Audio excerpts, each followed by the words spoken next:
Let me show you how to eat them. Today is lunchtime, ladies and gentlemen. Yum yum. If you want to eat these caterpillars, make sure that they are alive and mature. Fully grown caterpillars taste the best. They are a delicacy in France. Make sure to serve them with garlic sauce and a good glass of wine. Just kidding. We are going to breed them as pets. No caterpillars were harmed in the process. How to breed the Hickory Horned Devil today. I'm going to show you how to raise this species in captivity. Their caterpillars are the biggest caterpillars in the United States. The Hickory Horned Devil caterpillar. The caterpillars can be kept as pets if you follow this guide. Citheronia regalis. The Hickory Horned Devil moth, or the Regal Moth, has been a fan favorite forever since I started this YouTube channel, essentially. So a MothCycles episode was bound to happen at some point. And I'm telling you that yes, today it is finally here. MothCycles Citheronia regalis. The Regal Moth or Hickory Horned Devil. Speak of the devil and he shall appear.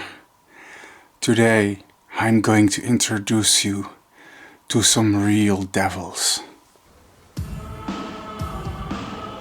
Speak of the devil and he shall appear. It is me.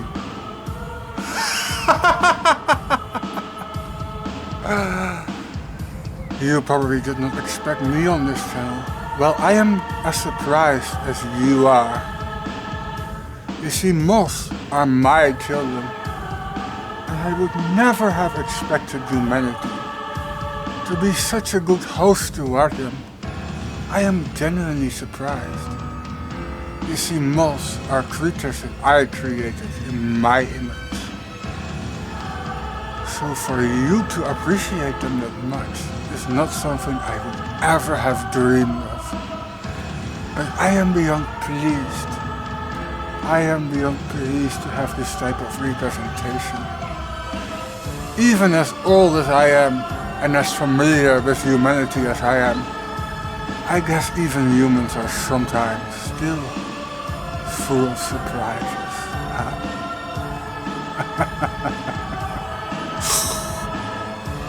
Start the intro.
Hello guys, wanna see the biggest caterpillar found in America?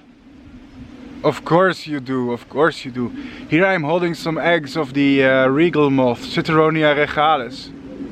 Let's go!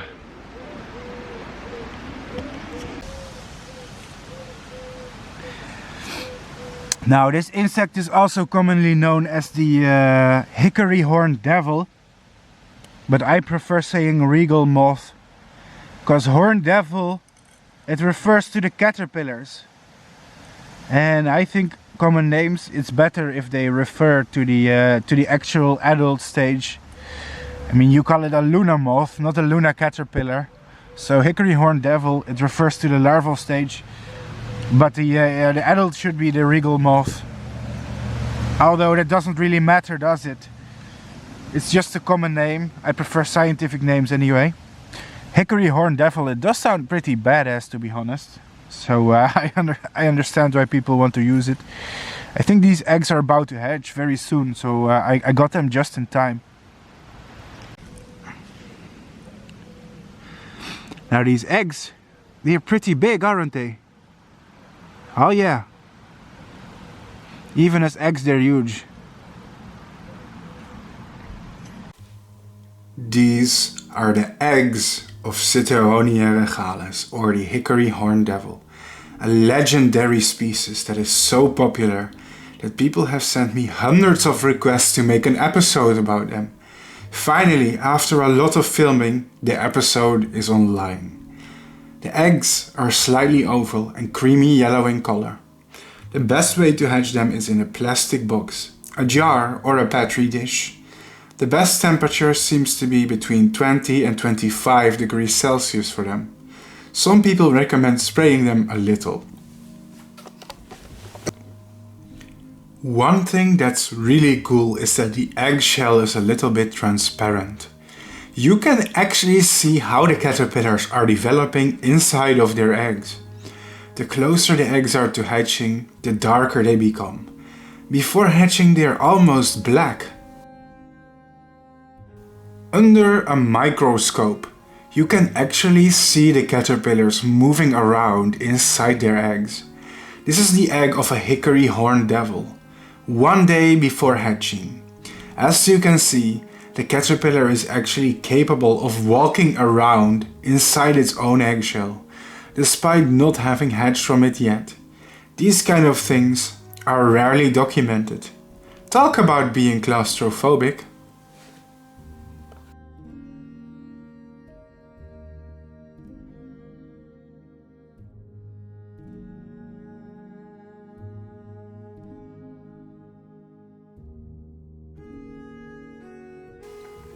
Suddenly, the eggshells start cracking open, and about 2 weeks later, our babies have been born.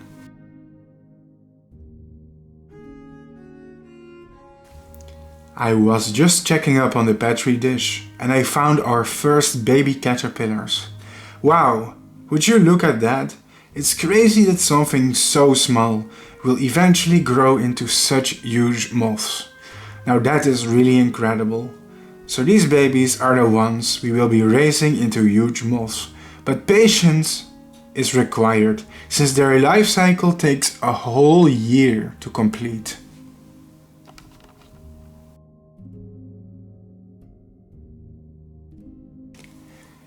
If we take a closer look, we notice that the incredibly small babies, even though they are just 1 day old, are already equipped with impressive spines. How intimidating! These little sugar plums will grow to become monsters that are the biggest caterpillars in the United States. Are you emotionally attached to them yet? You should be! These are our babies now, you and me, together raising our children on YouTube.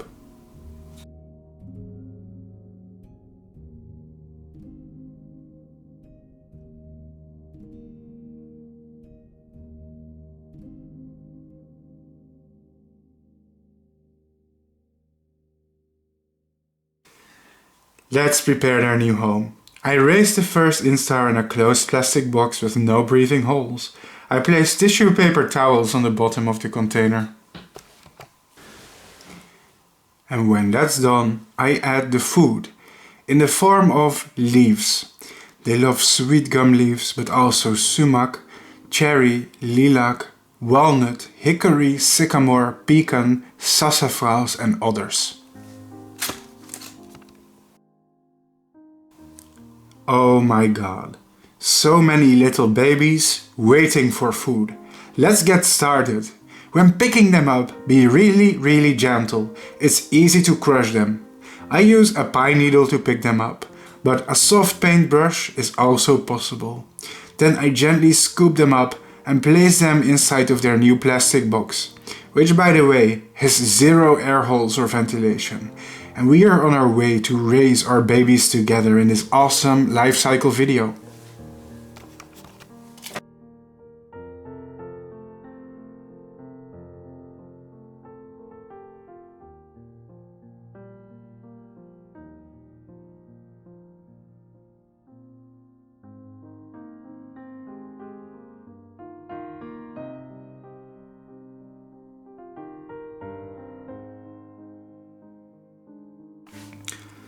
Look at that. They're crawling around over the leaves and will hopefully settle very soon. Enjoy your dinner, babies. Now let's close the box and wait a little while. The first life stage lasts for a relatively short time, so when we check back a few days later, we can expect to see some radical changes to their appearance. A few days later, I checked the container to inspect the progress of the caterpillars.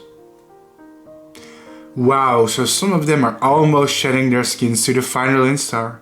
Soon their appearance will radically change. I decided to move them from their small container into a very big one, where they will have plenty of food and space. This is their new home, a bottle filled with water and sweet gum leaves inside of a large insect pop-up cage. Lots of space for small caterpillars. Let's pick up the caterpillars and place them inside of their new home and see if they like it.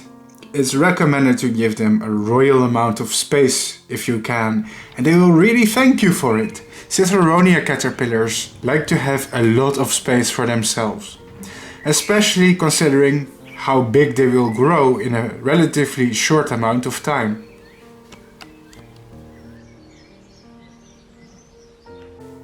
Wow! Now that's crazy. Finally they are instar number 2 and they are looking more devilish already. Now the spines of this species clearly serve a defensive purpose. They can use them to shove enemies away, or they can keep enemies at a distance, away from the surface level of their bodies. But important to notice that the spines are not venomous. Some moth caterpillars actually do have venomous spines, but the caterpillars of this species are totally harmless. Therefore, they are also an excellent species for beginners. As long as you keep them clean, a little warm and well ventilated, they will grow pretty fast. Make sure not to overcrowd the caterpillars. They do need a lot of space for themselves. And replace their food every 2 to 4 days with fresh plant. Soon, they will start to shed their skin for the 3rd time, drastically changing their appearance into something new once again. Wow! Now that is crazy if you ask me. Their horns remind me of the antlers of a deer in some way. If you've gotten them this far, it means you are making good progress. But we still have a long way to go. They aren't even a quarter of the size of their final form yet. In the 3rd instar, their spines become very pronounced and caterpillars are chocolate brown. In this stage they also develop subtle black stripes that run along their sides. They also spend a lot of time hanging upside down in a typical, almost sphinx-like position.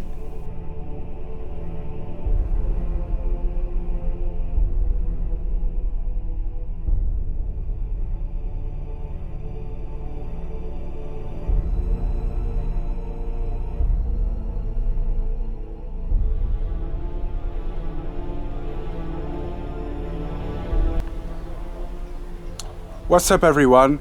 Today we are 2 weeks into the rearing of the Regal Moth, Citheronia regalis, also known as the Hickory Horned Devil, whichever you prefer. Regal Moth, Hickory Horned Devil. Let's clear up one misconception about these animals. These caterpillars are one of the biggest that you can find in North America, right? And therefore some people would assume that it takes a long time to grow them. This is not true. The caterpillars of these moths are one of the fastest growing Saturniidae. So, especially for their size. Or room temperature, they take about 6 weeks or 1.5 months. But it's summer right now, as you can see I'm sweating, it's very warm. And because of that they are growing really fast, faster than room temperature. And if you keep them really, really hot, let's say when it's 25, 28 degrees Celsius, then it's possible to get them in 5 weeks or less to a pupa. I don't know if it can be done in a month's time. If you keep them really hot, maybe it's even possible. These guys like heat.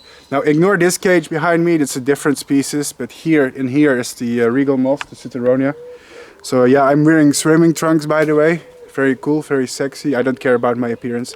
So let's take a look here.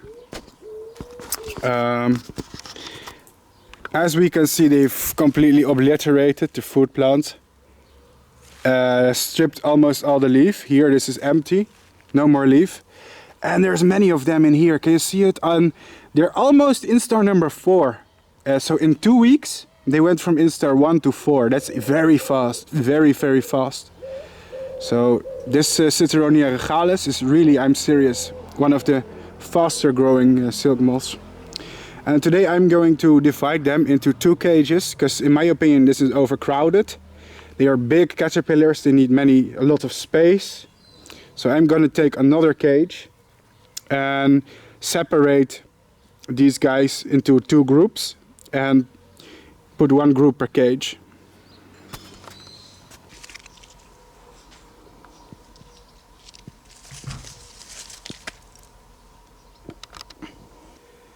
Wow guys, we have multiplied. Can you see it? There's now 2 cages. Cage number 1. Cage number 2. And both are full of fresh leaf. So this is gonna be good. I'm gonna put the caterpillars in here.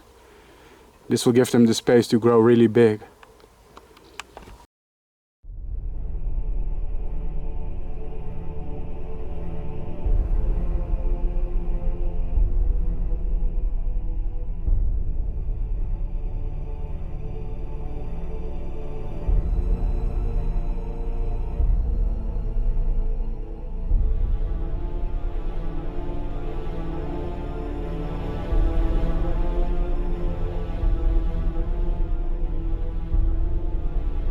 Beautiful, isn't it? It appears we've made a lot of progress. Our babies are growing fast, and it's almost time to move until the next instar. What's up there, moth fans? Hey, hey.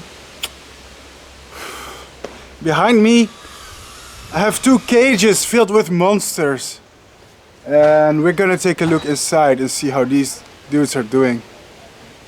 Let's go.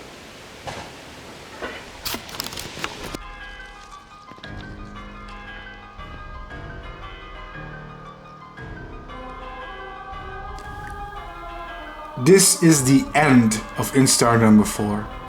What's really crazy is that I didn't check up on them for about 5 days, and in that time not only did they shed their skins to instar number 4, but had already almost completed it. If you take a closer look, you will notice they are almost ready to shed their skins again to the final instar. That's pretty crazy. The motto of this species is blink and you will miss it. I didn't even film them for a short amount of time, and I almost entirely missed one of their instars. Absolutely insane. So now we raised many caterpillars to this size. Excellent.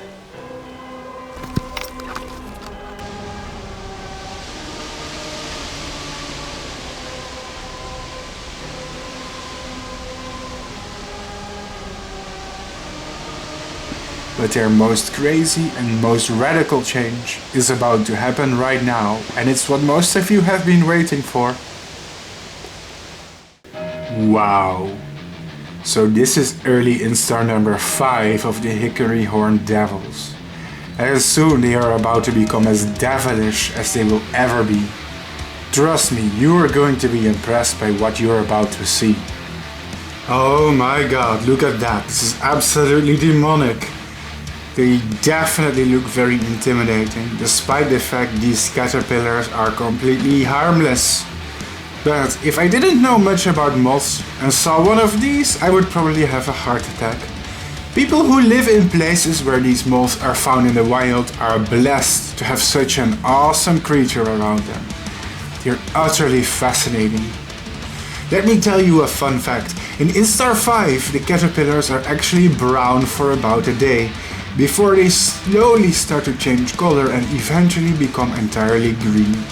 Their horns will also color up and become bright orange, but it takes them a while to arrange this level of pigmentation. You'll notice that later in this video the caterpillars turn bright green.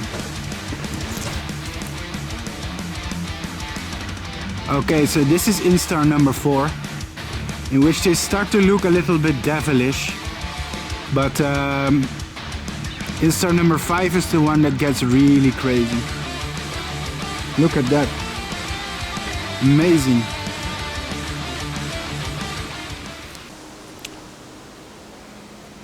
Taking care of the Hickory Horned Devil is hard work.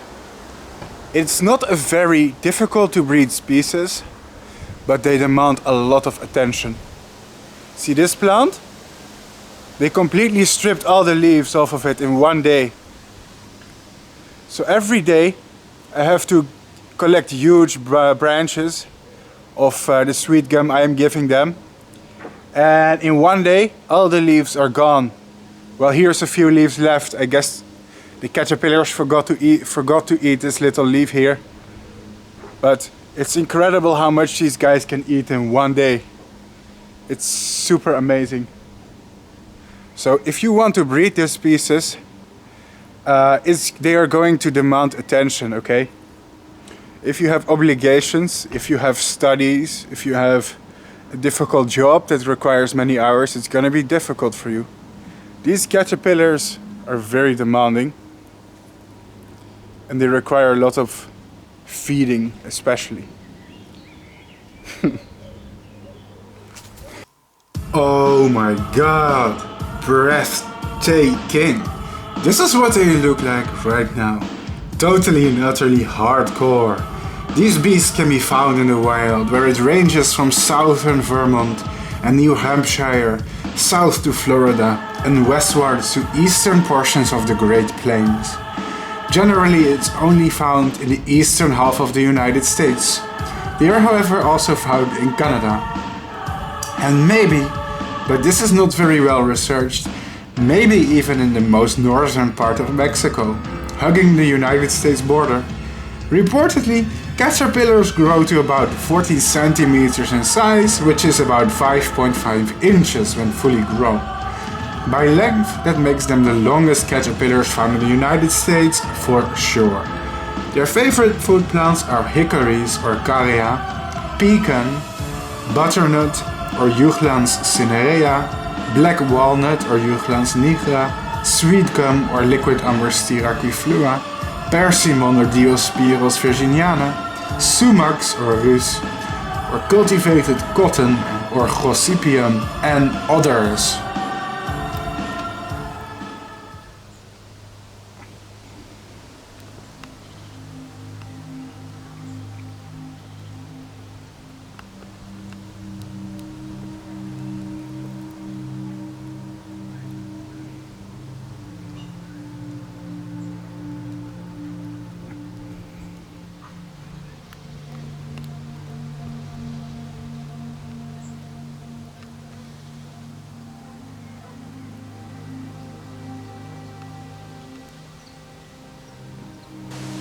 Now here we have the fresh leaf, can you see it?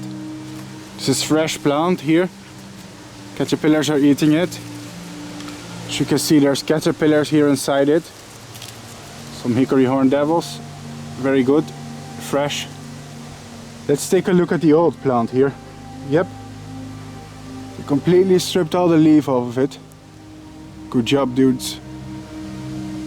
Keep eating. So this is gonna be hard. See, all the leaves here are once again gone. So this species needs a lot of food.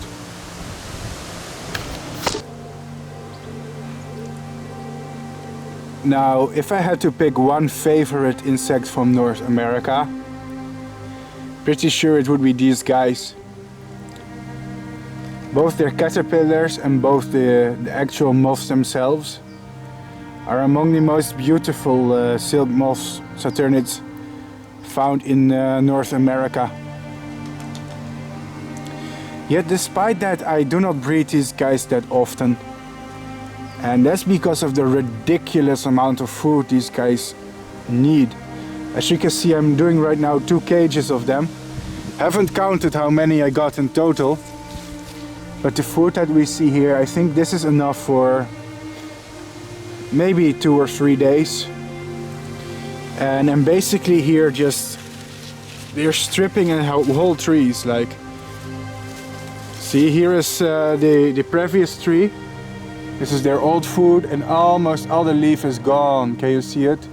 They eat all the leaf. There's here a few leaves left. But the rest is just completely vanished in a few days. And they're really lovely and amazing caterpillars to breed. But my god, it takes so much work and attention. I don't always have the time to breed this guy.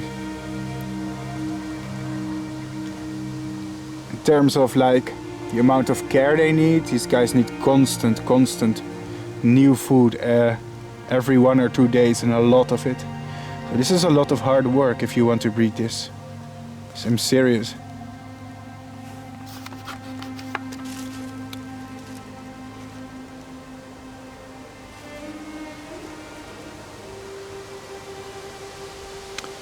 I also want to take a moment of appreciation for my sponsors. My YouTube channel is completely demonetized. YouTube does not support it. And when I get views, I do not make money. That really sucks because I put a lot of effort in these breeding projects and the videos I make with them. It's a very expensive and time-consuming hobby. And this video right here would not exist if it were not for all the people who contributed financially to my channel via crowdfunding. And my channel has grown a lot. This year it doubled in size, and it's still growing, and I gained many new sponsors. And it's because of you that I am breeding these species right now. Because actually I didn't have the time to breed these guys this summer because I was very busy. But because of the money, the contributions, the donations, because of that, now I have 2 or 3 days of work every week. That I don't have any other obligations, and this allows me to study this beautiful insect and vlog its life cycle, which is difficult and time consuming. If you appreciate my channel, please consider joining my Patreon or my other crowdfunding platforms, really. And in return, what I'm gonna do is I'm going to reward you for it. I can't pay you back, but what I can do is show you the most amazing creatures, the rarest, the most beautiful butterflies and moths and other insects across the globe, and have many more videos like these. There are so many more beautiful species that you probably haven't even heard of that I can show you. And it's all possible because of my growing budget. Seems a bit out of place in this vlog, just wanted to put it out there right now. Dinner time! Finally, it's time to have our lunch. Are you hungry? I sure am! Homegrown and organic food that will burst in your mouth and fill your throat with delicious juices to lubricate your throat. I'm starving. Just kidding. They're simply my pets. Not many people would have respect for these scary looking animals, but I do. Many people hate insects, find them gross or repulsive, despite insects being some of the most important animals we can find in our local environment. Insects are at the bottom of the food chain and support the entire ecosystem. Insects pollinate over 85% of our plants, are primary consumers, and are food for many other animals such as birds, bats, reptiles, amphibians and others. Without insects, ecosystems would collapse, and that's why I promote them on my channel. This channel educates people about the fascinating life cycles of insects and shows people that they are beautiful and fascinating. Hopefully this channel will change the minds of many people and make a positive impact on the environment. This is why I believe my content is beneficial and will make people interested in conserving these animals that sadly don't receive a lot of attention. Sadly, it seems moths get more attention than their caterpillars. That's not so fair now, is it? Luckily, YouTubers like me exist that will allow you to change your mind about the wonderful world of moths and their caterpillars as well.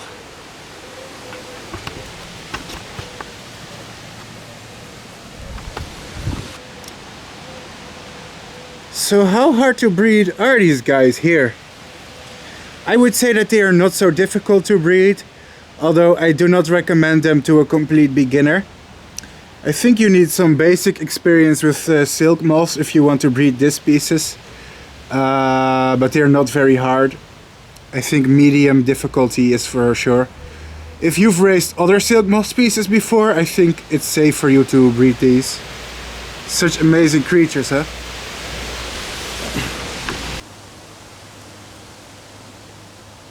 And this is how they feed. In this very interesting curled up position.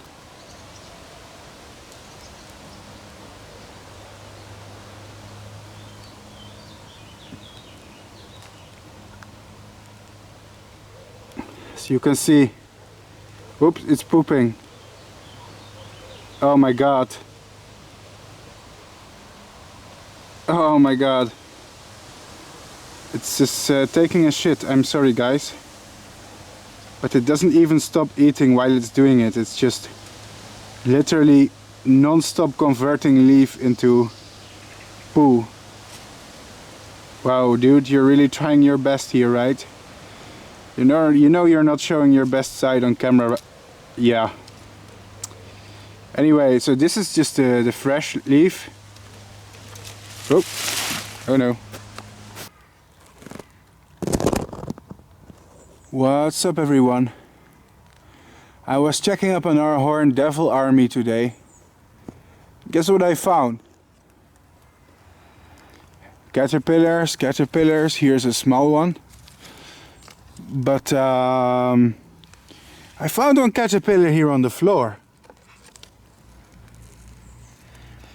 This is pretty interesting because these guys are not supposed to come down from the leaves until to the floor. Unless, of course, unless they want to pupate. And this larva right here, I'm 99.9% sure that this one is finished. It's done growing. This specimen right here, this caterpillar, it's going to pupate. This is a pre-pupa. And as you can see, its color has turned darker. It lost its interest in feeding. And it started wandering. If you are an experienced moth breeder, this behavior is easy to recognize. But if you're a beginner, this behavior is hard to recognize. Because you may be wondering, why the heck do my caterpillars keep wandering around on the floor? Well, it's because it's ready to burrow in the soil and turn into a moth. Wow, it's so beautiful. So let's start to the progress to the next step.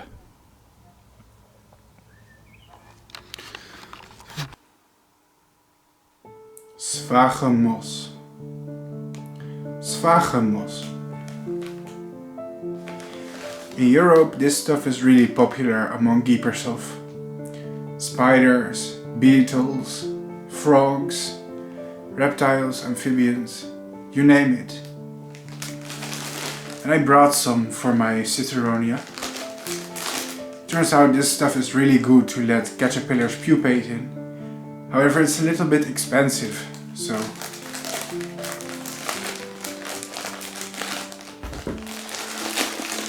we just open this up. You have a container. Open the container.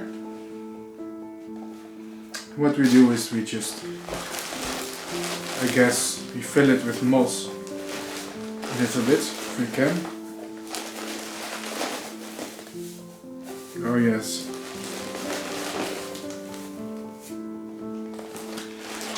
Turns out I'm spilling everywhere.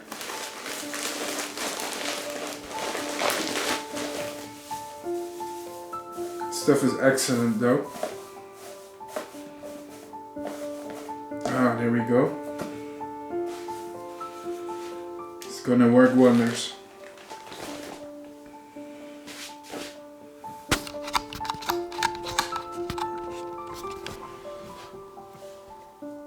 Now this stuff is really dry. So what you're supposed to do is add a little touch of moisture. 1, 2, 3, 4, 5, 6. That's enough, I guess. I think that's more than enough. Still feels a little bit dry. Now the point, it should not be wet, okay? Caterpillars don't like to pupate in a wet substrate, but they do. But they also don't want a super dry one.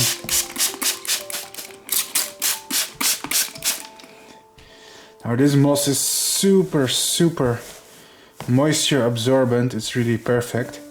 That's why many exotic animal keepers like to use this kind of moss. Remember the name, Zwagermoss, but like I said, the stuff is expensive. So then you take your caterpillar, which is fully grown, place it here in it. And eventually what it will do is it will probably burrow. It will want to burrow itself, I guess.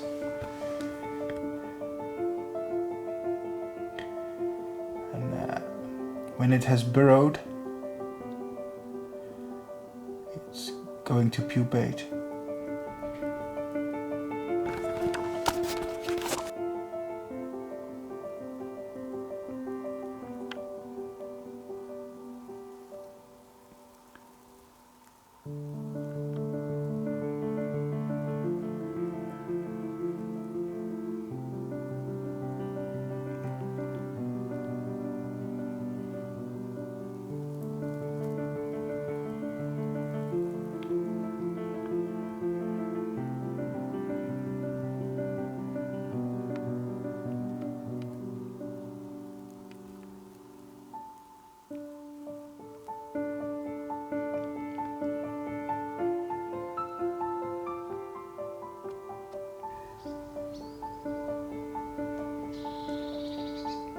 Yeah, well, these guys, they're just about finished. Really, they are. About to be pupa anytime.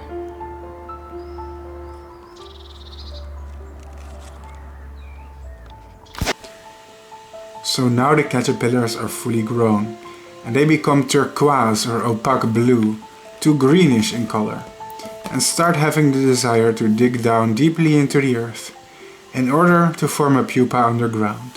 To achieve this, you can use a substrate such as soil, shredded paper towels, humid moss, anything else. Just make sure it is not very dry and not very heavy so the caterpillars can easily burrow underground. During this period of time, make sure not to disturb them too much. And don't place too many caterpillars in the same container to pupate, I guess, because they could stress or disturb each other too. And they need some decent space to pupate safely. In the wild, they usually burrow deeply into the ground, far away from their hosts.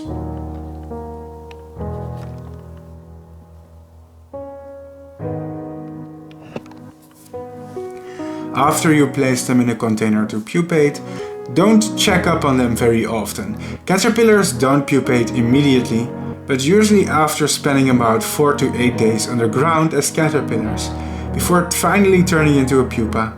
Resist the urge to mess with them and just place them in a container in a quiet space in which they will be left alone without any potential harassment.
Guess what time it is, my friends? Oh yes, it is pupa hunting time.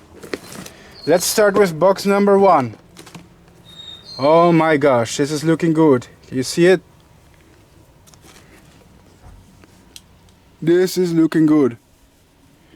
A fresh, big pupa of the horned devil. Woo! Exactly what I was after.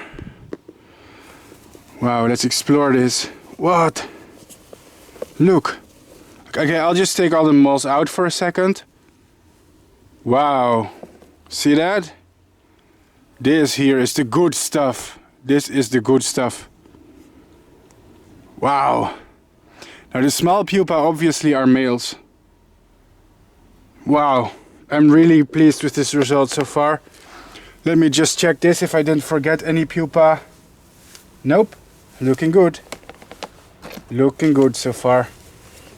I think what I'm going to do is all the pupa that I can find. Yeah. Okay. So all of them. All the pupa that I can find, I am just going to place them here in this one single container, because they can be together. They don't have to be in 5 different containers. So the pupa are just going to be going in here. Wow, this is looking good, friends. This is looking really good. Okay, container number 2. What do we see? I don't see anything yet. Nope, nope, nope. Nope, nope. Oh yes, here in the bottom I can see something. Oh yes, what? Oh yes, look. Wow. Very healthy, very nice and healthy moth pupa. This is what I love. You know, oops. Oops. This is not good. Ah, can you see it? This is a deformed pupa. This is not a good specimen. As you can see, the skin of the larva is still stuck. The caterpillar skin is stuck to the pupa. So this one is not going to make it. It's going to die. I'll put it apart, away from the rest. Why does that happen, you may ask? Well, the thing is, if you are a breeder of moths, I'm gonna be honest with you, accidents happen. It's not your fault. Statistically, if you raise caterpillars, if you're doing really well, about 80% will turn from eggs to moths, and there will always be some losses, unfortunately. That's unfortunate, man. But it's just one pupa. And as you can see, I think the rest... Yes, here look, the rest is looking really great. The rest is looking really healthy. So, if it's only a small percentage of them, that's unfortunately not something we can prevent. If you're a moth breeder, there will always be losses. There will always be losses. There, look at that. This is all the caterpillars I showed you before in the video. So yes, there you go. Let's see if these guys made it. Yep. Wow. I'll just turn this over. And I'll just turn this over to speed it up and see what we have in here.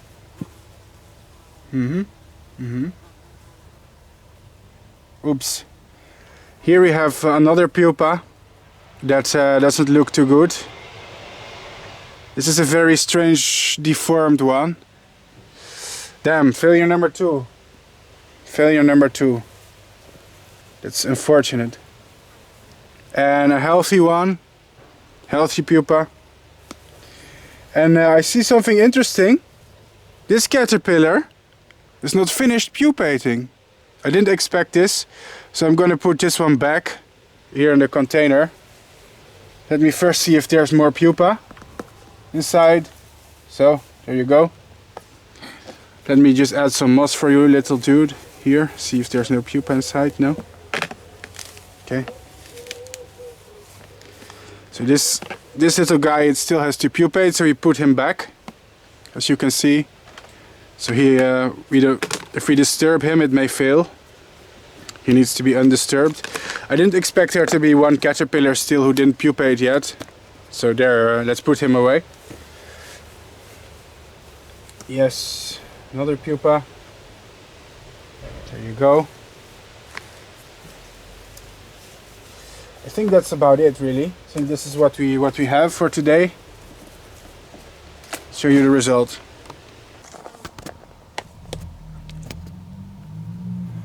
Okay, this is the result so far. We have 9 healthy pupa, and we have 2 deformed ones.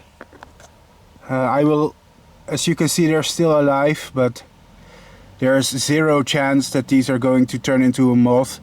So I will have to go and euthanize these, unfortunately. But these guys, they seems their pupation went excellently. 1, 2, 3, 4, 5, 6, 8, 9. 9 pupa so far. Plus 1 caterpillar still pupating, you remember him. So that's potentially 10 pupa.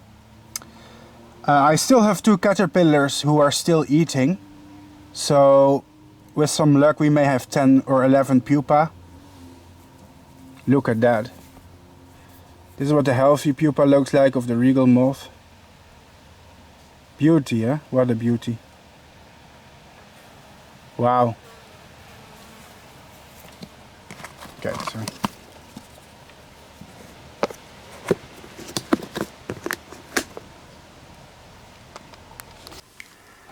After they pupated, I take the healthy pupa and transfer them to another container that contains vermiculite.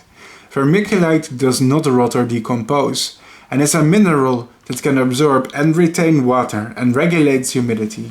The bad news is that these pupa will not turn into moths this year, because the pupa more or less always hibernate. So we will only see the moths next summer, so unfortunately breeding Hickory Horned Devils takes a lot of patience. We can only breed 1 generation of them per year, and the pupa always hibernate before becoming a moth. Citheronia regalis update. Hey guys, I'm here sitting in my garden like a freak. I don't care, it's my garden, I can sit here if I like. It's getting cold here. It's 14.2 degrees Celsius, which is a bit chilly, I guess. Depends where you're from. Maybe to you it's warm. Ha. Shout out to people in Finland and Russia. I mean, your winter is really cold, huh? Shout out to people in Canada. Okay, I like to complain about the Netherlands, but honestly we don't have it so bad as other northern countries. Still, winter can get pretty cold here. It's November, it's autumn. It's not winter yet, it's autumn. Anyway, regalis update. The Regal Moth pupa are in here in this little container here, burrowed in the substrate. This will keep them warm and dry. And that's how I'm going to keep them until basically next spring. I'm gonna warm them up, take them indoors around March, maybe April. And then the pupa will last until probably June or July, until we see the first moth. Which effectively makes this a video that I've been filming for about a year before I upload it, or more. Filming for a year, for just a few thousand views. Please don't say I'm not dedicated. I am a dedicated YouTuber. I'm filming life cycles of insects that take over a year to complete, dudes. Funny thing is, these moths actually in some states, in the United States, I've heard they can have 2 broods, 2 generations. It seems to be pretty rare and happens most in the southern states of the United States. I'm not sure where. I thought maybe it was Florida or something. I could be wrong. Like in 99% of their range, these dudes have 1 brood per year and always hibernate as pupa, but I know under exceptional circumstances, sometimes in captivity, because weird things happen in captivity, they can have 2 broods. But most of the time, just assume that your pupa are going to hibernate, because that's what happens most of the time. So, yeah, until next spring, I guess. Ignore the empty beer cans, okay? They were used for moth purposes, believe me or not. I use beer to attract moths in summer. That's not me making excuses. I'll place it here, like behind the wall, so it is a little bit sheltered here in this crevice. And here it can spend the winter basically, for almost a year until next summer.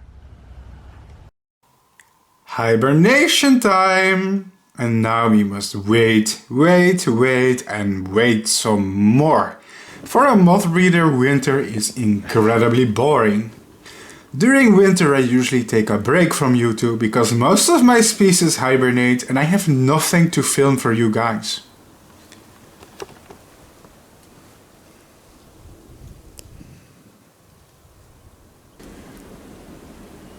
One of the things that people tend to forget about the Hickory Horned Devil is that it's a temperate species that overwinters and can hibernate in cooler winters. And when I say cooler winters, I am not exaggerating. Look around me, it's freezing, it's snowing, it's winter in the Netherlands. And these guys are just out here in my garden. Here, let's dig one up, see? This is, oof, the wind. A Hickory Horned Devil pupa, can you see him? In the snow. Yes, a lot of you don't realize that cold temperatures like these are good for the insect in winter when they hibernate. These animals are cold-blooded, so colder temperatures will help suppress their metabolism and decrease their energy expenditure. And see? So I guess you could say the colder it is, the better. Just make sure to isolate them a little bit, like I have here in this vermiculite. But the thing is, moths don't have a smartphone or a calendar to tell them when it's spring. They measure the seasons based on daylight and temperatures. And it is cold temperatures that tell the moths, knock knock, you are hibernating. And when the temperatures warm up in spring, that's when they know, aha, now it's my time to come out. So, for their biological clock, it's important to give them all the seasons as is natural to them. And really, the cold is fine. I guarantee you, these animals will be absolutely fine. They do not suffer in conditions like these, even if it's freezing as it is right now. They don't care. This species is found up to Canada, I believe, or at least very northern United States, and the temperatures in winter there are much colder than in my country. So believe me when I say it, guys. I just hibernate them outdoors in my garden in conditions like these. And the moths, they really don't care, they love it. So if you do this with a tropical species, they will die, obviously.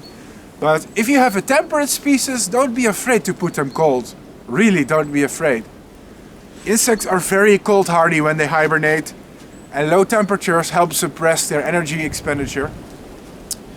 Last but not least, I hope you guys appreciate the fact I'm out here making videos that take over a year to produce.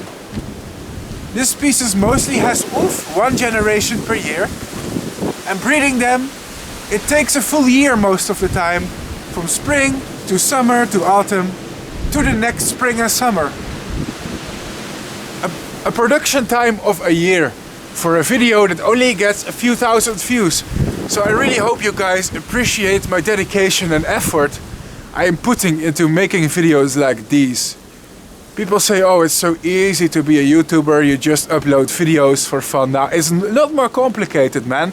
I'm really dedicated, and filming projects like these, they take a whole year. I'm not even joking.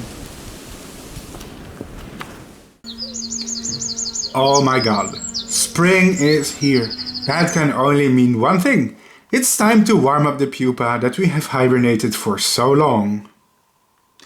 Oh my god, something is finally hatching. Are you prepared to see the incredible moths?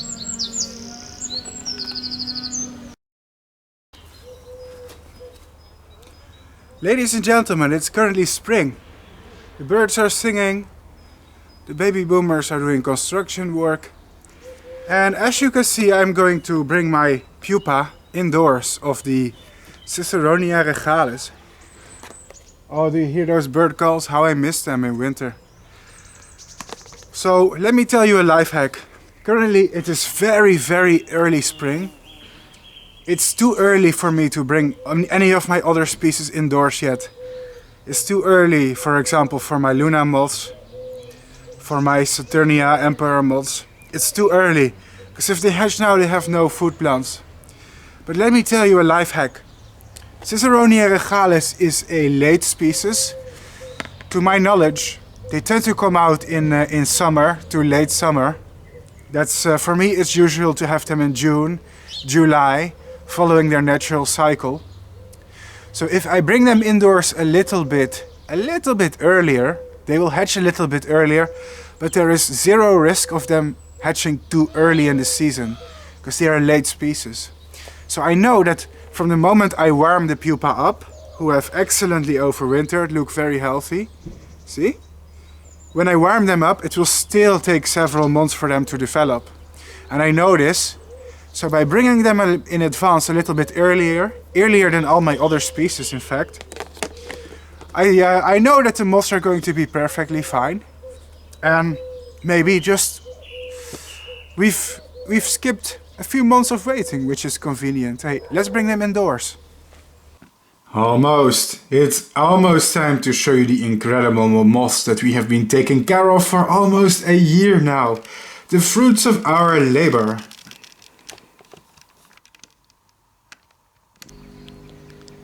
Oh my god. Ladies and gentlemen, take a look at this. So last night, a pair of Hickory Horned Devils finally came out. Almost a year after originally raising the caterpillars.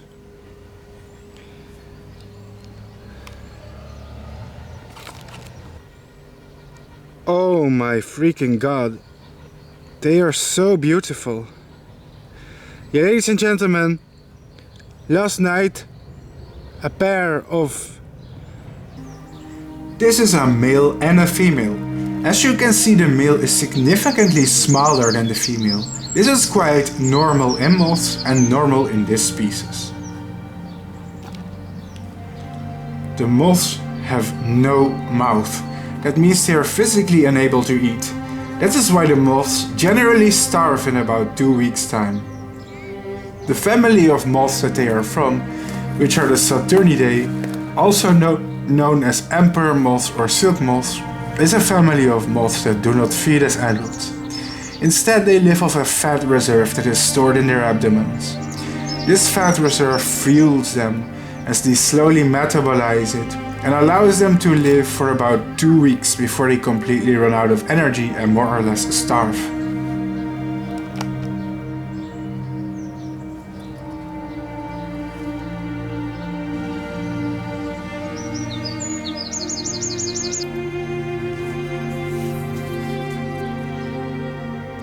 Alright, ladies and gentlemen, so last night we were really lucky. A male and a female came out of their pupa at the same time, on the same day. So if these guys aren't predestined to be a couple that will make love, then I don't know. This is perfect timing. I'm going to put them together here in this cage that I'm holding here.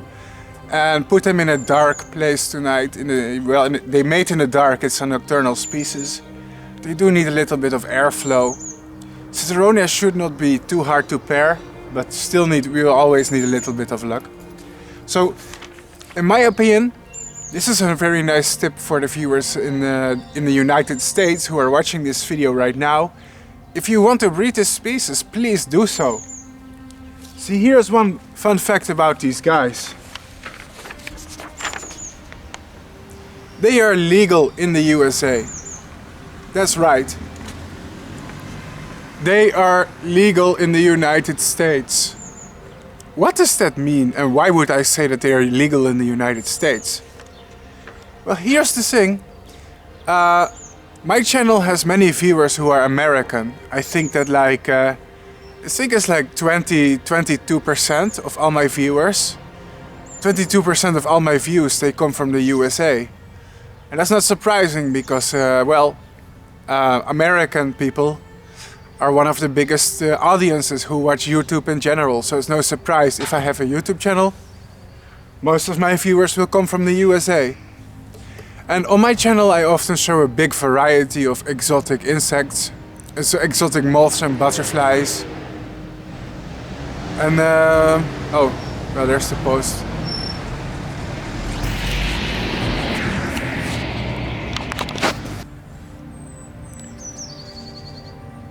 And what a lot of people don't realize is that most of my hobby is illegal in the United States.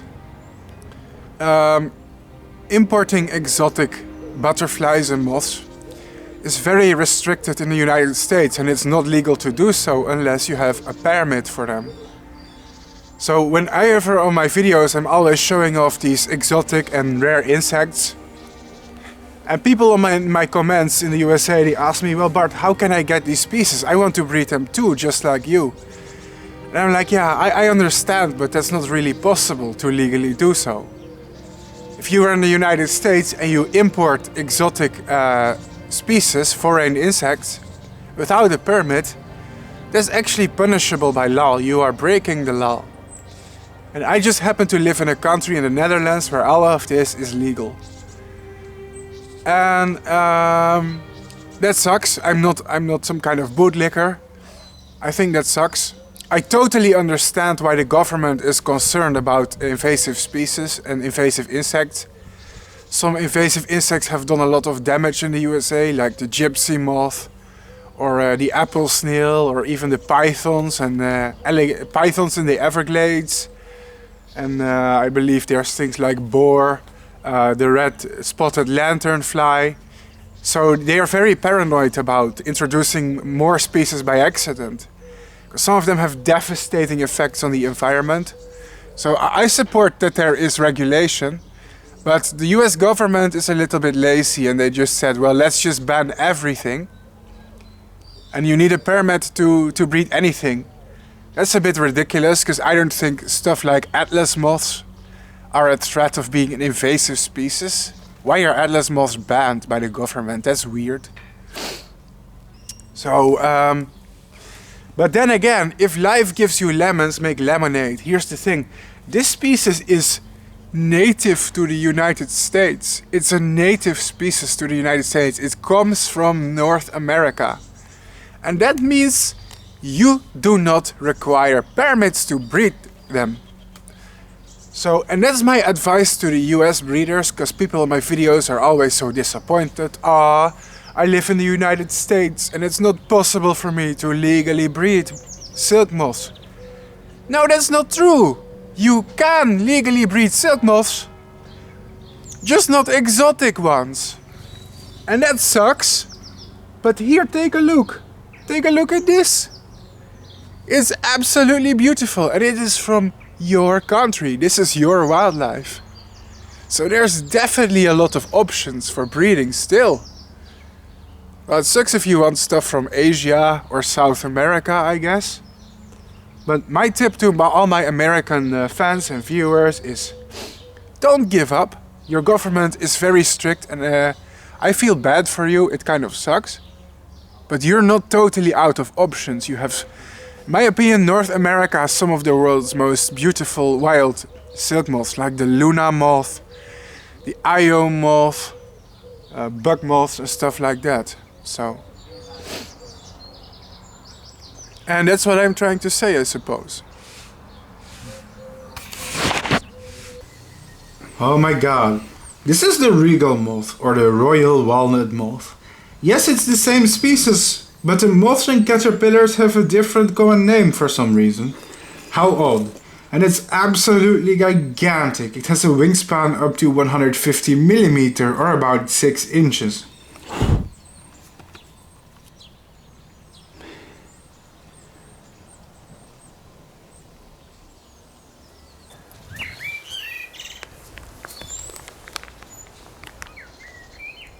Last night more moths started coming out, so now I have 2 males and 2 females. Yay! The army is growing. The army is growing. Great.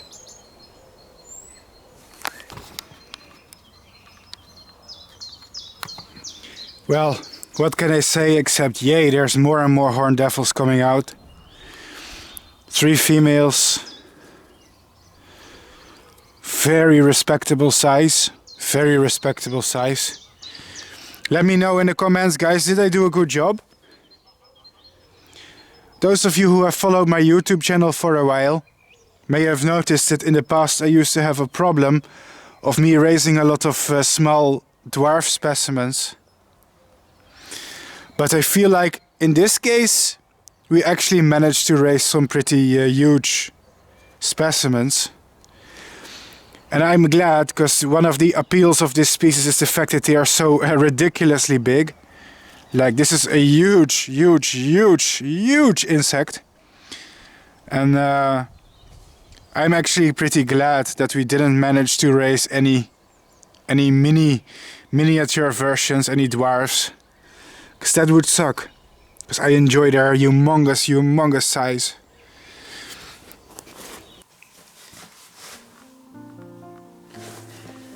During this time, the males locate females based on their pheromone and eventually mate with them.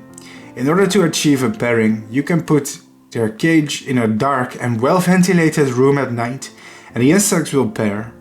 This is what a pairing looks like the next morning. The males will have settled close to the female, often hanging upside down, but sometimes also side by side. When you notice that this has happened, you can anticipate females to lay dozens of fertile eggs.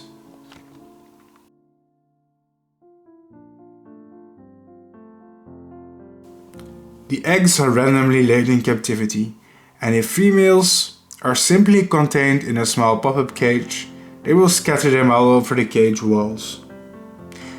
Now that's a good result, isn't it? Sadly though, as the moths become older, the more damage they will sustain and the more they will shred their own wings over time. After a few days they don't look very pristine anymore, but rather tattered and damaged. It's funny how I spent over a year taking care of caterpillars that are moths for less than 2 weeks. To breed moths you need a lot of time and dedication.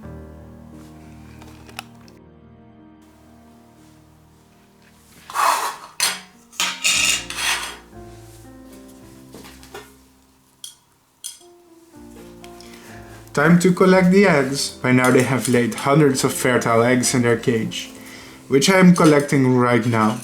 Just like in the beginning of this video, we are going to incubate them. And then soon, finally, the life cycle of this insect is going to be completed in its entirety, after a year of filming them.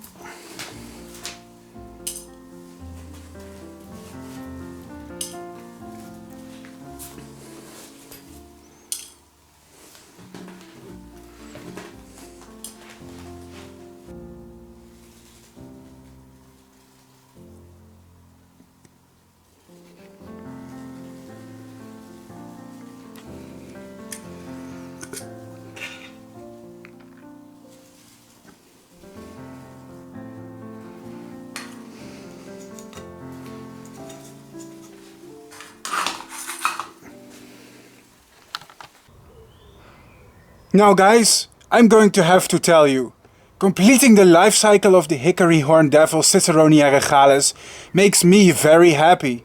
Why?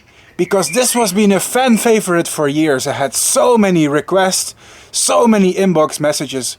Bart Coppens, can you please film the life cycle of the Hickory Horned Devil Citheronia regalis? And today is the day that we did it. We did it. And my plan is in the coming years to film the life cycle of the most popular and iconic species of Citheronia. Ah, mosquito is stinging my back. Oh god. Anyway, I had many requests for species like, Bart, can you show us the life cycle of the Atlas moth? Can you show us the life cycle of the rosy maple moth? Can you show us the life cycle of the Spanish moon moth? Can you show us the life cycle of the comet moth, the death's head hawk moth? There are so many moths I had so many requests for. I have good news. If you give me the time to make these videos, I'm eventually going to show all their life cycles on YouTube. All of them. All of them. But this was one of the species I had an insane amount of requests for because they are so popular online. Everybody was messaging me, Bart, please show me the life cycle of the Hickory Horned Devil. And today we did it. And for me that means a lot, because I'm happy every time I can finish a real fan favorite. I try to give a good diversity of insect species on this channel, including saturnids, hawk moths, tiger moths, everything I can get my hands on. But this is like a real iconic species. We really needed to have a MothCycles about this little species right here. So let me just add some leaf to the container.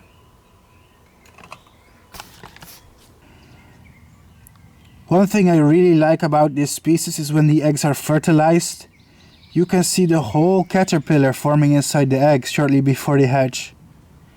We can also see a few infertile eggs. The eggs who are here grey and dark and transparent are the fertile ones who have a whole ass caterpillar inside of them. You can see it. And the yellow eggs here on the side are infertile. These eggs have zero chance of hatching. These eggs are completely infertile. There will be no caterpillar coming out of them. But these dark eggs here are 100% fertile. 100%. And all of these are going to produce babies pretty soon. And I guess this is the completion of the life cycle, the Hickory Horned Devil. I'm so happy because this MothCycles is my most popular series on my channel. A lot of people on my channel always messaging me my inbox, Bart, when is the next episode of MothCycles gonna be finished? And I want these episodes to be very entertaining for you guys, and I want to show you the coolest species. And this is one of them that I really wanted to show for the longest time. For the longest time ever. Looks like we have succeeded. That's great. That's great. So what I'm gonna do is just gonna take a sweet gum leaf. Give the caterpillars some temporary food so they can eat. And then tomorrow I'll put them in a big container. And only with your support I can show you the life cycle of the world's coolest insects in the future. This was a really special one, but you know what? I'll be back in the future with more episodes like this and even cooler species. I promise you that.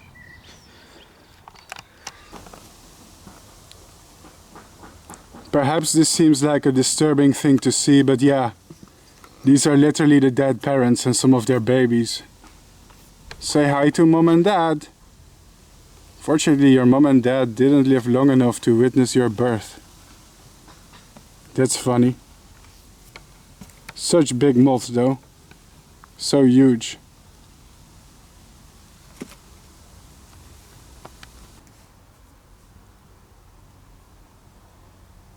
And I guess now it's really official, guys.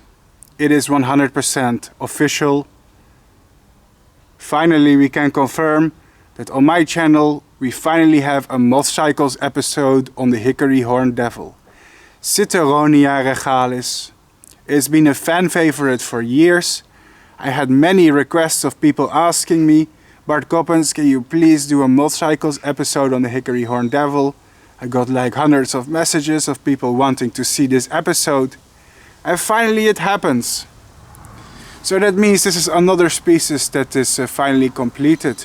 And we can move on to the next one. That was it, ladies and gentlemen, but the video is not completely over yet.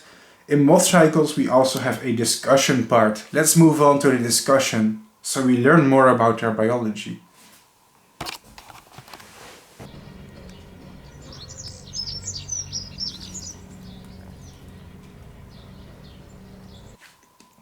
For me, it's very important that people also learn from these videos. Not just only to see me breed moths in captivity, but also learn about the biology of the species that I'm filming.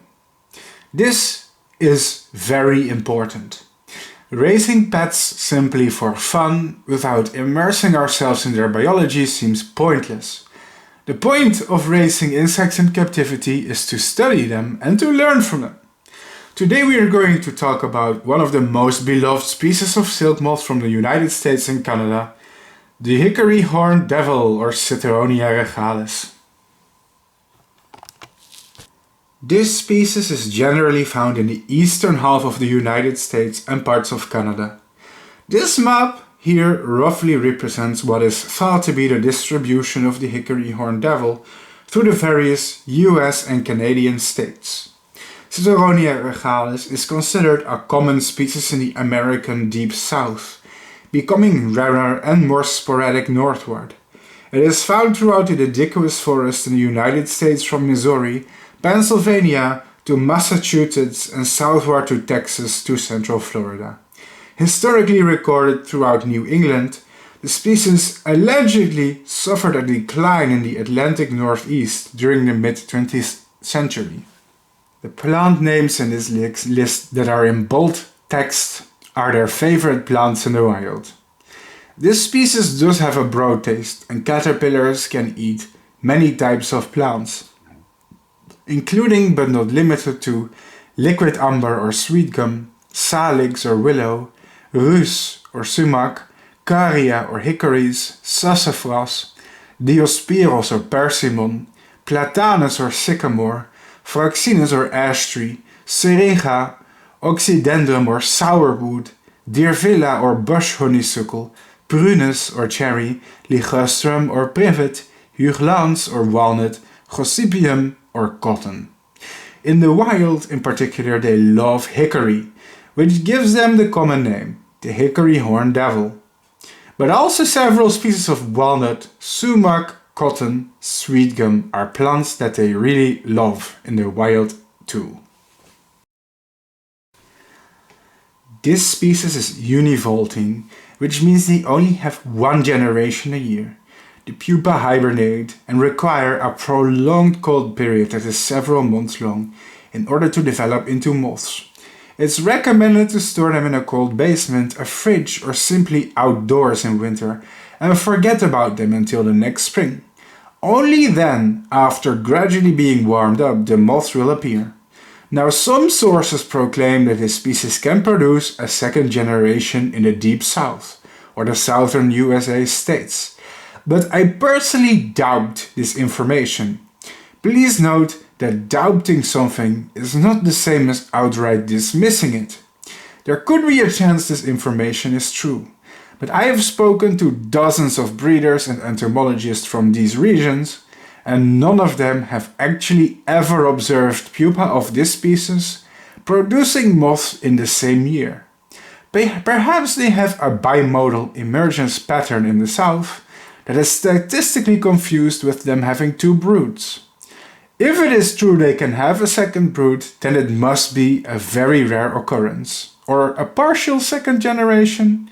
Either way, in the vast majority of their range, they seem to have just one generation a year, and the pupa always hibernate, so I am confident in labeling them as univolting. Its habitat is mostly forest or the deciduous woods, but also coastal plains and anywhere with sparse but enough vegetation to support the growth of the caterpillars. They are usually associated with habitats that have a decent amount of trees. Threats to survival. For the hickory horned devil, thankfully, we don't have to worry about it being endangered or threatened with extinction anytime soon. The moth has a massive distribution in the United States, and these huge populations help them overcome regional extirpation in smaller areas. Nonetheless, the species has suffered a decline in numbers, especially in the north of its distribution range. While the species is common, conservation is not really a concern for it right now. It's still important to consider some of the factors making them decline.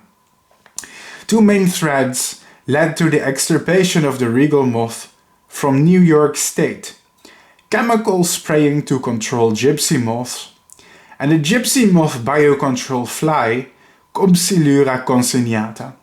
Most Lepidoptera are negatively impacted by the chemicals used in gypsy moth sprays, and historically the use of these chemicals led to the extirpation of the Regal Moth.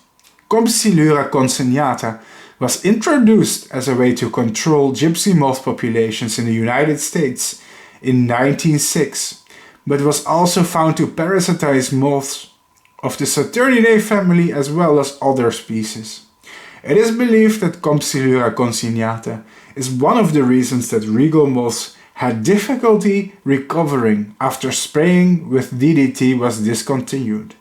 Unfortunately, in their fight against the invasive gypsy moth, the government is inadvertently also hurting populations of wild butterflies and moths. The parasitic fly Compsylura consignata was introduced by the government to destroy the gypsy moths, but it also turned out to be an invasive species that attacks native butterflies and moths too. Last but not least, it is also suspected by some lepidopterists that regal moths are negatively affected by artificial light. If you care about the conservation and protection of moth species like these, it is a good idea to support my channel. My channel raises awareness for these animals and their conservation, and I am one of the few only independent entomologists on the internet whose work and research is supported by social media following. On the American continent, there are many more species of Citheronia. In fact, give or take, depending on how you look at the taxonomy, there are about 30 species of them described to science. There are 3 species of them in the United States, and more or less 25 species of them in South America and Central America. These Citheronia are just a few random examples of other species that exist. Interestingly, the Hickory Horned Devil or Citheronia regalis is the most famous one, perhaps because it's one of the biggest species and found all over the United States. Personally, however, I have raised and studied several species of Citheronia in my lifetime, and if you don't believe me, let me show you. The Hickory Horned Devil is not the only one of its kind. There are many species like it in the genus of Citheronia, and I have raised multiple species of them myself. Now, this episode is only about the Hickory Horned Devil, not all its cousins, but I do want to show you some cool variety of species I have raised from this genus. Let me show you. Citheronia laocone. One of the coolest Citheronia species I raised, which was many years ago, is Citheronia laocone, a species found in Brazil, French Guiana, Bolivia, Paraguay and Argentina. The moths are beautifully red, black and yellow and are spectacular. The caterpillars are green with red spines on their back. They were super easy to raise on privet, walnut and cherry. Unfortunately, it was many years ago when I raised this species, when I still was a very small YouTuber. Therefore, the videos I have made about this species are not top quality, but if you are interested in them, the old videos of them are still available on my channel.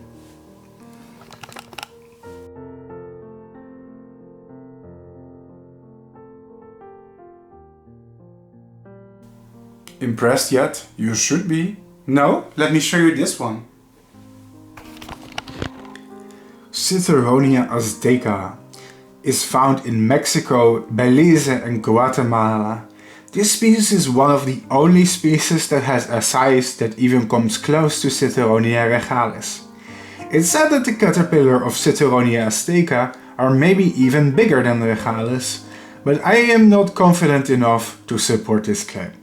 Either way, this species is beautiful and incredible, and in many ways very similar to the Hickory Horned Devils we saw today.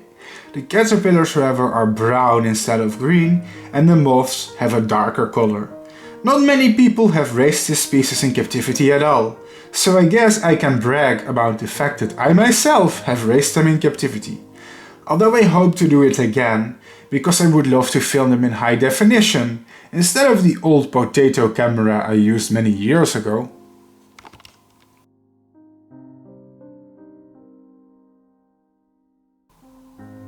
Really? Not impressed? Let me show you another cool one. Citheronia belenodon, as far as I know, only flies in Mexico. In Mexico, it can be found in the areas of Sinaloa, Nayarit, Jalisco, Colima, Guerrero, Morelos and the state of Mexico. They have about 2 broods per year. More importantly, however, they have absolutely incredible caterpillars. Just look at that. This species seems to have about 2 generations a year. At least, they had 2 broods in captivity. Absolutely breathtaking, don't you think? Turns out I have actually raised quite a lot of species from the genus of Citheronia with decently good results. And I will continue to breed more of them on this channel in the future.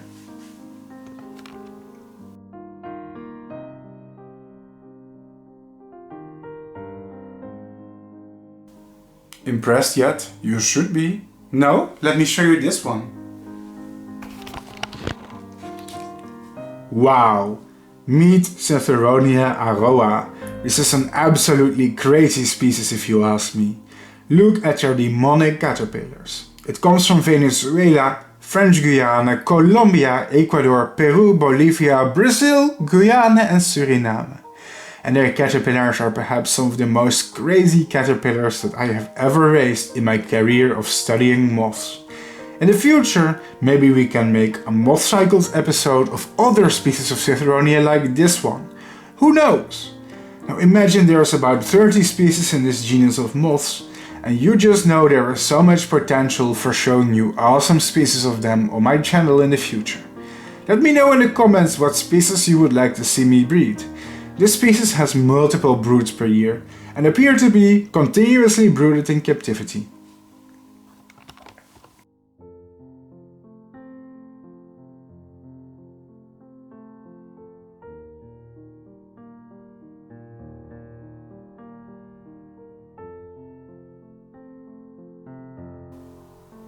Really? Not impressed? Let me show you another cool one. Another species I raised was Citheronia bella vista. Colombia, Honduras, Nicaragua, Costa Rica, Panama, Venezuela and Ecuador is where this one can be found. The adults of this species have beautiful and fiery red color, while the larvae are more chocolate colored. This species was quite easy to raise. Citheronia species, to be honest, are quite easy to raise in general. Most species of them are very suitable to beginners and can be raised on room temperature, with plenty of food and humidity. These guys love to eat cherry, sweet gum willow, privet and other plants. If you ever want to raise any species of Citheronia, make sure to research their local environment. Species from tropical rainforest want to be wet and humid. Species from mountains prefer cold nights and warm days, and species from coastal plains and pine forests prefer to be more dry, etc. Citheronia belenodon larvae in the wild were reported to feed on Phoradendron quadrangulare, which is a type of mistletoe. There are a lot of species of horned devils. Let me show you the next one. And that was the discussion part of the video. This is a video I've been working on for such a long time. I really hope everybody is enjoying the show. I worked hard on it. To talk more about this fact, we can now show you part 3 of this video. The fundraising part. Let me show you a special story today to convince you.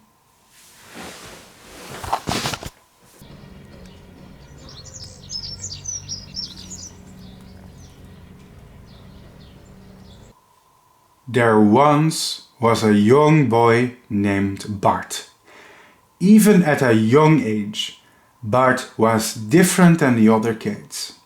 Instead of socializing with other kids, Bart would often spend his time wandering around, looking at various animals and plants that seemed to absorb all his attention. Bart would chase any insect or animal he could find. And finding caterpillars, butterflies, frogs, lizards and other animals would be one of the few things that ever managed to truly excite him. Why is Bart the way that he is? Some of his friends, parents and teachers were worried for him when he grew older. Psychologists called it autism. Autistic people, they said, often have something called a preoccupation, a subject they are highly fixated on and collect encyclopedic levels of information on. But Bart didn't really care.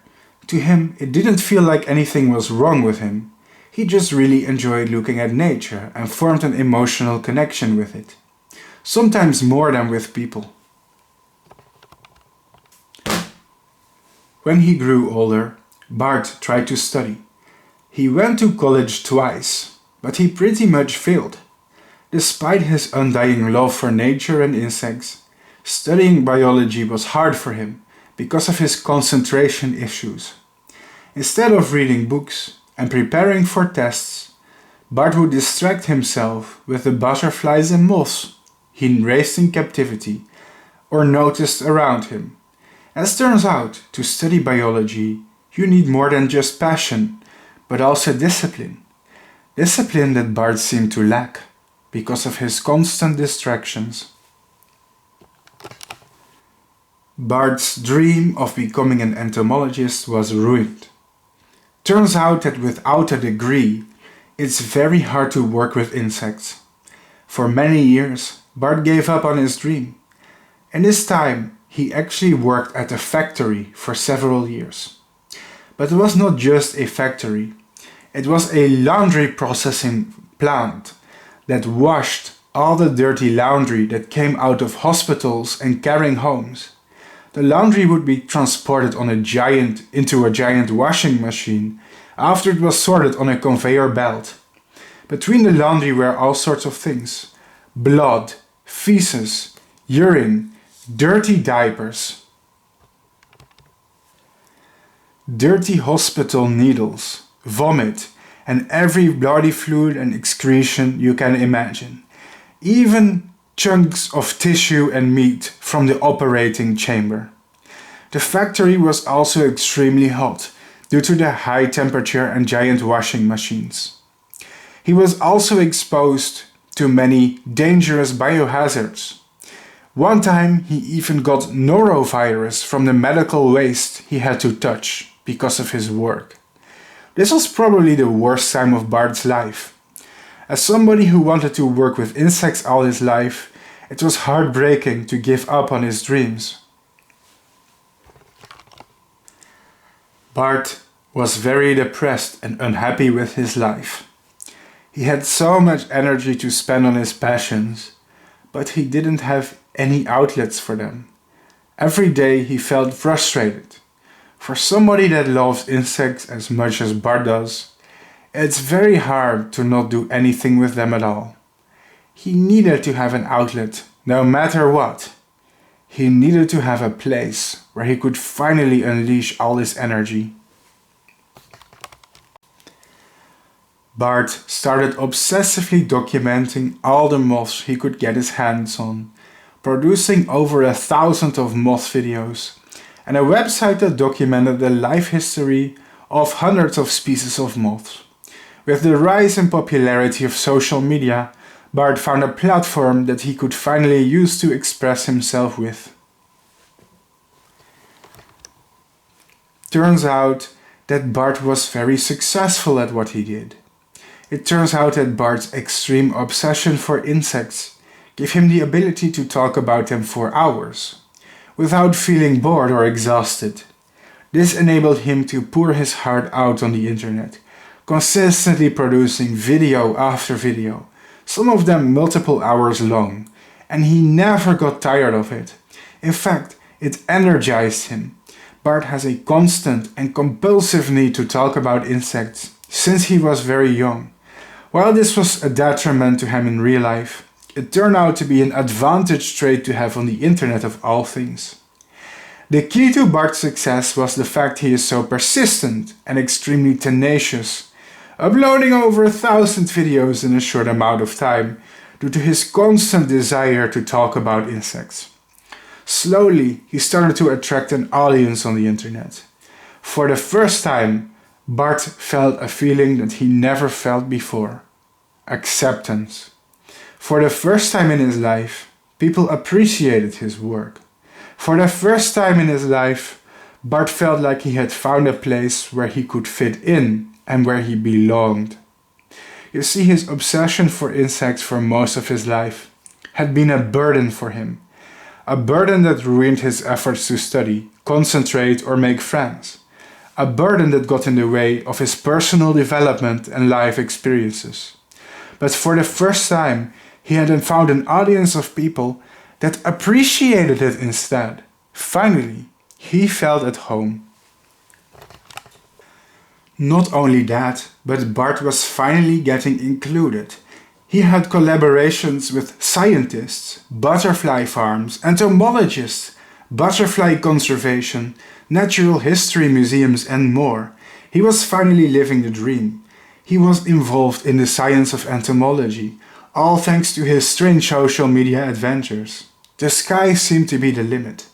Bart finally felt taken seriously as a professional.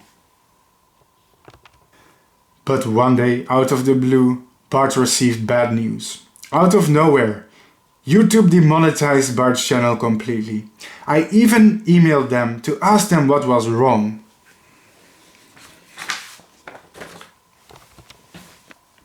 And for the first time ever on this channel, I am showing you the emails that I sent to YouTube. Dear partner support, hereby I would like to include some detailed background information. I am a verified YouTube partner which has no copyright strikes and no community guidelines violations. I run a YouTube channel with about 3,000 subscribers that is mainly focused on butterflies and moths. Here is an example of one of my videos, and I included a link. My main issue is being demonetized since I do not understand why. Since my YouTube channel had a clean record before it was suddenly demonetized. However, despite having no copyright issues in the past, the reason for being demonetized is as follows. Monetization on this account has been disabled due to repeated submission of ineligible videos and/or insufficient documentation. While I do know that some of my content had copyrighted soundtracks, these videos have not been monetized and they are therefore not in violation of YouTube's copyright guidelines. I would please like to know if I will ever be eligible for monetization again, or in what case I am, and what I can do to enable it. Regards, Bart Coppens. To this, YouTube replied, Hi Bart, thank you for reaching out. I hate to be the bearer of bad news. Unfortunately, in recent months, we've noticed a growing trend around content on YouTube that attempts to pass as family friendly but is clearly not. While some of these videos may be suitable for adults, others are completely unacceptable, so we're working to remove them from YouTube. We are taking aggressive actions to ensure a safe experience for other users. As a result, when we find channels that are in violation of the YouTube partner program policies, we will be demonetizing the entire channel. This includes channels that we believe are masquerading as family content, or channels that are using spam or deceptive practices to target young viewers. We are also taking additional steps to protect minors and creators, a responsibility we take very seriously. Because of this, channels that could potentially put the privacy of minors at risk could be demonetized. Let me know if there's anything else we can do to exist. Regard, Bernard. Now this is very strange, because my channel doesn't seem to have family unfriendly content, nor is it targeted at minors, but YouTube appears to think so. This is very weird. I was confused and I sent them another email. Thank you for the response. Does this mean the YouTube team has concluded some of my content is not passed off as family friendly? I only film butterflies and moths and other insects, but have not uploaded any family unfriendly content with adult themes in it. I have not yet had any of my content removed or labeled as adult content. Does it mean that somehow all the content will be reviewed in the future or will be removed? Or are videos of insects considered for adults only in the new policy? Regards from Bart. I was very confused. And this is really crazy. They replied, Hi Bart, thanks for your response. I appreciate your understanding. Unfortunately, I am unable to provide advice for your channel. You may check on, I'd recommend visiting our YouTube Creator Academy page for more information. Lastly, we cannot provide you specific details on what guideline your content has violated. Let me know if you have any other questions. Regards, Bernard. So YouTube, as of today, even so many years later, has refused to provide me specific details on what guideline I have violated, despite demonetizing me. They are not transparent with the reason why. It is baffling. Imagine getting fired from your job without any explanation of what you did wrong. How are you supposed to learn from that experience?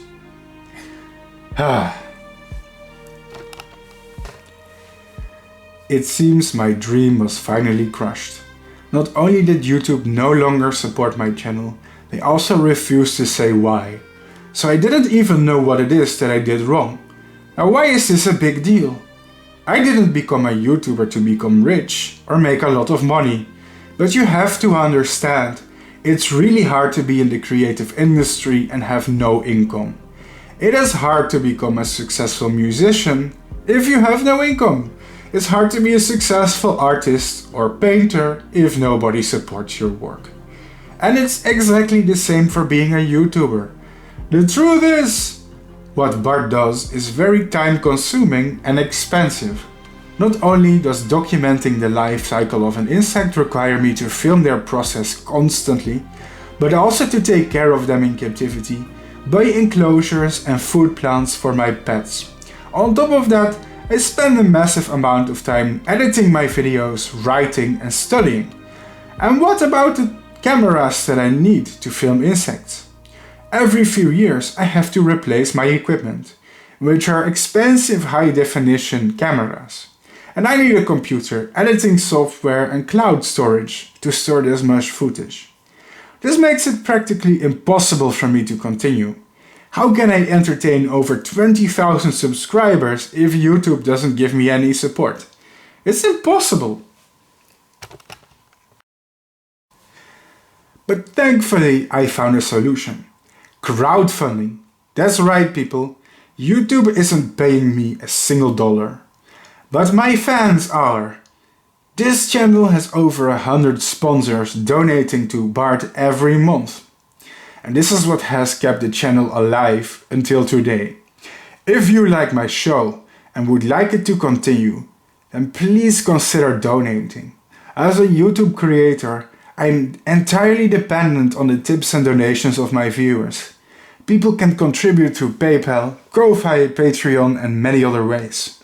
The funds I raise online are used by me to get the equipment upgrades that I need to film videos, to edit them and upload them, on top of my free time, and the price of eggs and cocoons of the moths that I document for my audience. The future in this channel is in the hands of the people that follow it. It is only thanks to the hundreds of people that support my show financially that I can continue to do it.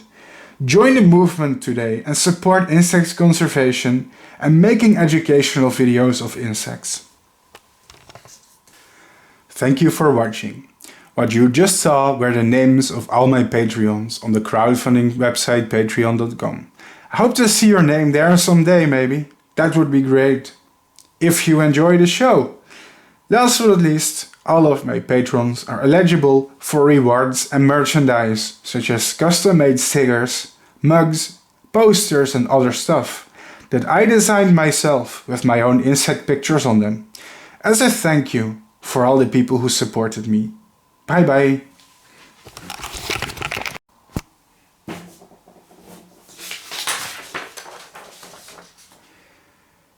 Yeah, I should improve my drawing skills. I tried, but I'm terrible at this. And I spilled ink on my hand. Story of my life. But seriously though, that was really the story of my life. Including the being obsessed with insects when I was very young. Down to the working in a factory bit. And down to, well, my YouTube channel getting demonetized. Here's what I want people to take away from my story, which was very creative. It's the fact that my YouTube channel is demonetized by YouTube. And for me that is very unfortunate because my content produces an insane amount of effort and time to produce. The life cycle of the moth that I showed you today took over a year to film, right? So please keep in mind, this video right here has been in production for over a year. A year! And you know what I'm getting for it in return? From YouTube? Zero. Nothing. Not even a single cent. And the reason I keep doing this is because I'm crazy and because I'm really passionate about insects. I really care about them. But the message that I'm trying to give to people for them to take away is that if you like my show, if you like my YouTube channel, if you like my content and you love watching it, please consider financially supporting us. For example, on Patreon, or through PayPal, or through Ko-Fi, and in the description under my videos, there's many ways in which you can support. My channel is 100% crowdfunded and demonetized. YouTube does not support me. I'm just one small guy with a camera and a passion for insects. And the truth is, it is very difficult for me to continue making videos without a budget. I'm not here on YouTube to become rich and famous, but the truth is, it's very hard to make extremely time-consuming content without being compensated for it financially, and therefore I've resorted to begging, for which I apologize because I understand that may be obnoxious to some viewers or sound entitled, but the truth is, this is what I love and I think it's a good cause. I'm one of the few people on the planet that's managed to build a larger audience with moths and butterflies. This is very rare. Not many people care about them. I'm one of the only people on the internet spreading messages of conservation, free accessible information and education about these animals. All the money that people donate to my channel goes to my breeding projects, my filming projects and research. So supporting my channel also means you are supporting insects and their conservation, because I also work with conservation and research. On top of that, I am a YouTuber who has managed to educate thousands of people about butterflies and moths, animals that barely get any attention online. A win-win situation, of course. That being said, I understand not everybody is willing or able to donate. If you are unable to donate, of course, it makes you no less of a viewer. You don't have to give me anything. I'm just addressing only the people who have the spare funds and think this is worth it. In return, you will be supporting me. It's the only way for me to keep going. It's the only way for me to make more videos. Without your support of my viewers, it would be absolutely impossible. And this video would not be here. It is very difficult for a YouTuber like me to entertain over 20,000 subscribers for free. I need cameras, I need equipment, I need free time, I need editing software, I need a computer, I need a light ring, I need butterfly and moth cocoons, I need eggs. I spend a lot of time in travel costs, bus tickets to go with public transport to a forest to make a video. Of course, that's all on me. It's not your financial responsibility. But I'm just saying I'm for 100% dependent on the tips and donations of my viewers, of people like you who enjoy my content. And without you, it would be impossible. I would have to quit. Therefore, if you love the show, it's a really good idea to support me if you are willing and able. And in return, you'll be able to access rewards. For example, my patrons, people who support me on the crowdfunding platform Patreon, in return they get stickers, mugs, posters and other merchandise that I have developed. Just to say thank you for the people who supported me and receive some custom-made merchandise in return.